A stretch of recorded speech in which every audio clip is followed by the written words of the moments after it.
خانوں میں یہ حق کی کرن ہے، باطل کے سیاہ خانوں میں یہ حق کی کرن ہے، پردے پہ عمل دافع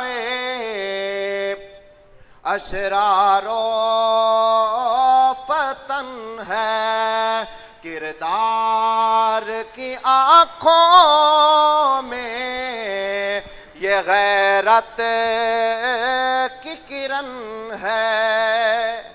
میرے کریم آقا صلی اللہ تعالیٰ علیہ وآلہ وسلم پر نازل ہونے والی کتاب قرآن مجید فرقان حمید کے اندر اللہ کریم نے بیان فرمایا، عورتوں کو خطاب کر کے فرمایا وَضَرَبَ اللَّهُ مَثَلًا لِلَّذِينَ آمَنُوا امْرَأَتَ فِرْعَوْنَ إِذْ قَالَتْ رَبِّ ابْنِ لِي عِندَكَ بَيْتًا فِي الْجَنَّةِ وَنَجِّنِي مِنْ فِرْعَوْنَ وَعَمَلِهِ وَنَجِّنِي مِنَ الْقَوْمِ الظَّالِمِينَ۔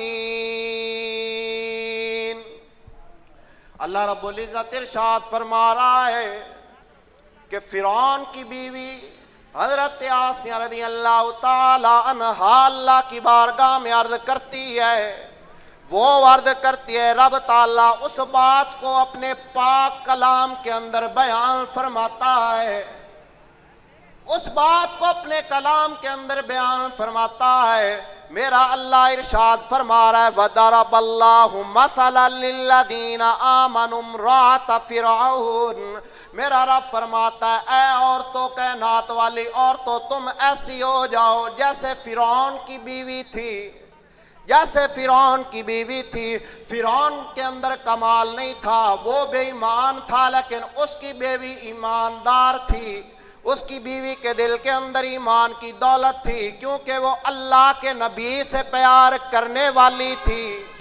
جس دل کے اندر نبی کا پیار ہو اور وہ رب کی بارگاہ میں دعا کرے تو رب تعالیٰ نہ صرف اس کو قبول کرتا ہے بلکہ قیامت تک آنے والے لوگوں کے لیے اس کو مثال بنا کر لوگوں کے سامنے پیش کر دیتا ہے۔ اللہ نے اس بات کو قرآن مجید کے اندر بیان کر کے لوگوں کے سامنے پیش کر دیا، فرمایا تم عورتوں اگر بننا چاہتی ہو نا تو اس عورت جیسی بنو جیسی عورت فرعون کی جو بیوی تھی حضرت آسیہ علیہ السلام ویسی بن جاؤ۔ اس نے کہا کیا اِذْ قَالَتْ رَبِّ ابْنِ لِي عِندَكَ بَيْتًا فِي الْجَنَّةِ وَنَجِّنِي، وہ عرض کرتی ہے یا اللہ مجھے اس ظالم کے کسی گناہ کے اندر مت ڈالنا، اس ظالم کے کسی گناہ کے اندر مجھے مت مبتلا کرنا، میں اس کی جواب دہ نہیں ہوں، یا اللہ یہ اپنے کاموں کا خود جواب دہ ہے، میں اس کے کاموں کی جواب دہ نہیں ہوں، میں تو اس سے معافی طلب کرتی ہوں، میں تو اس سے نجات چاہتی ہوں، میں تیری پناہ میں آنا چاہتی ہوں، یا اللہ تو مجھے اپنی پناہ میں لے لے، تو مجھے اپنی پناہ میں لے لے۔ یہ حضرت آسیہ علیہ السلام دعا کر رہی ہیں، تو حضرت آسیہ علیہ السلام دعا کریں، اللہ رب العزت اس کو قرآن مجید فرقان حمید کے اندر بیان فرما دے اور کائنات والوں کو یہ بتا دے عورت ہوتی وہی ہے جو اللہ رب العزت کی ہر وقت پناہ چاہتی رہی، ہر وقت اس کی پناہ مانگنے والی ہو، ہر وقت اس کی بارگاہ سے التجا کرنے والی ہو، یا اللہ میں تجھ سے یہ طلب کرتی ہوں کہ تو میرے حجاب کو قیامت تک یوں ہی برقرار رکھنا، میری عزت کو یوں ہی محفوظ رکھنا۔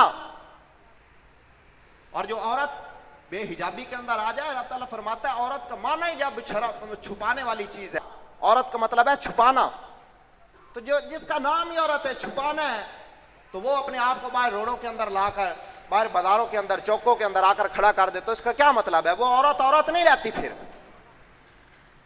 وہ عورت نہیں رہتی ہے۔